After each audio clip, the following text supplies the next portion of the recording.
कहना यह है कि हम हिंदुओं में, सनातनियों में, हमारी तो मानसिकता यह है कि पड़ोसी का घर जलता है तो हम यह कहते हैं हमें क्या फर्क पड़ता है, हमारा तो नहीं जल रहा।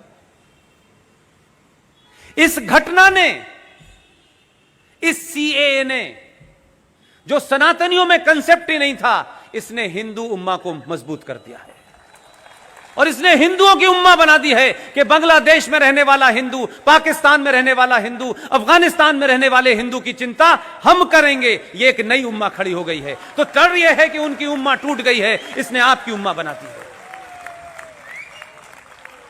इस डर से लोग शाहीन बाग पे बैठे हैं।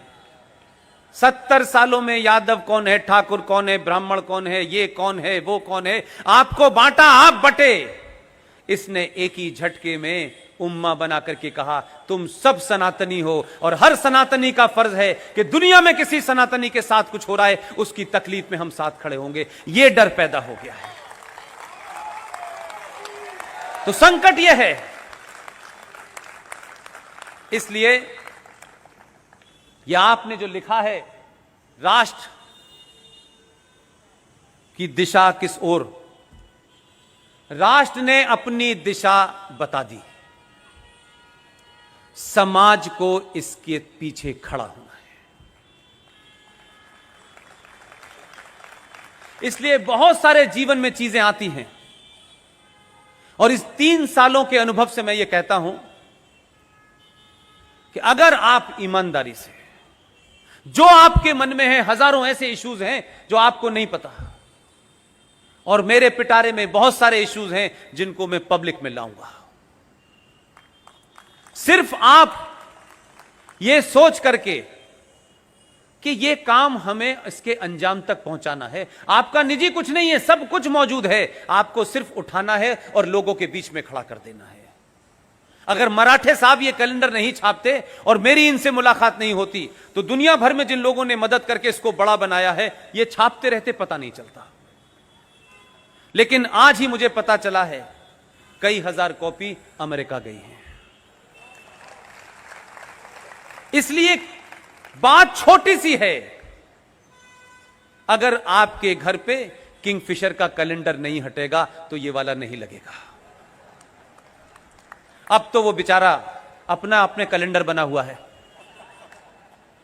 आप इस कैलेंडर को जरूर लें, अपने बच्चों को समझाएं ये हिंदू कैलेंडर नहीं है, ये कोई पूजा पद्धति पे नहीं है, ये प्लैनेट्स के मूवमेंट के ऊपर है। जैसे आपके पड़ोस में एक राज है, उस राज में भी बड़ी गुंडागर्दी थी। आपने तो आदमी गुजरात से भेज दिया था, लोगों ने उसे गालियां दी, उसके बारे में सवाल खड़ा किया। इसलिए मैं उसका जिक्र इसलिए करना चाहता हूं कि आपकी सभा में कोई ईमानदार, मुसल्लत ईमान वाला मुसलमान बैठा हो तो खड़े होकर मुझे टोक देना कि मैं इस्लाम का और कुरान का गलत हवाला दे रहा हूं। कुरान मजीद में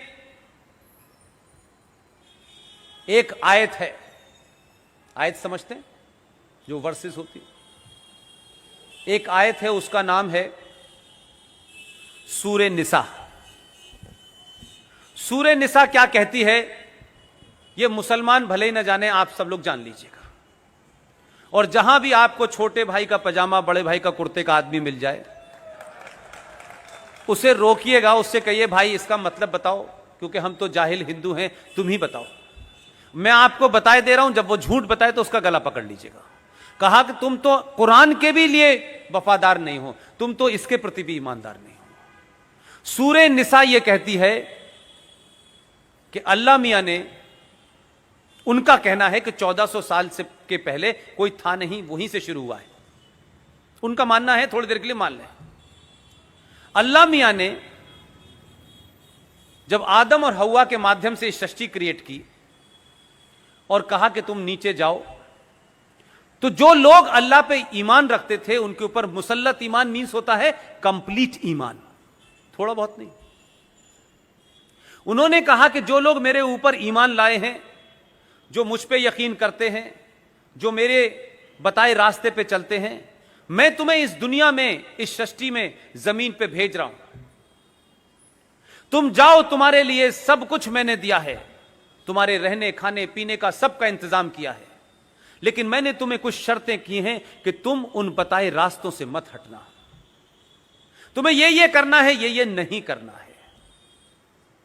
लेकिन वो ये जानते थे, आखिर अल्लाह मियां थे, वो अपने बंदों के बारे में जानते थे कि ये कैसे लोग होंगे, ये तो शाहीन बाग पे भी बैठ जाते हैं। उन्होंने कहा कि अगर तुम मेरे बताए रास्ते से हटे तो मैं इसी धरती पर ऐसे लोग भेजूंगा जो तुम्हें रास्ते पे ले आएंगे।